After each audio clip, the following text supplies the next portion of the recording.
ଅଶାନ୍ତିରେ କେଉଁମାନେ ରୁହନ୍ତି। କୁତ୍ସିତ ଗ୍ରାମରେ ଯେହୁ କରିଥାନ୍ତି ବାସ। କୁତ୍ସିତ ଅର୍ଣ୍ଣ ଯେ ନିତ୍ୟ କରୁଥାନ୍ତି ଗ୍ରାସ।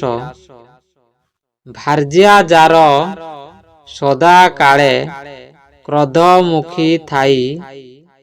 ଯାର ପୁତ୍ର ମୂର୍ଖ କନ୍ୟା ବିଧବା ଅଟଇ।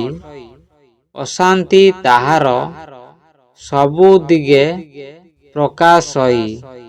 ଅଗ୍ନି ନଥାଇ ତାହାର ଶରୀର ଦହନ।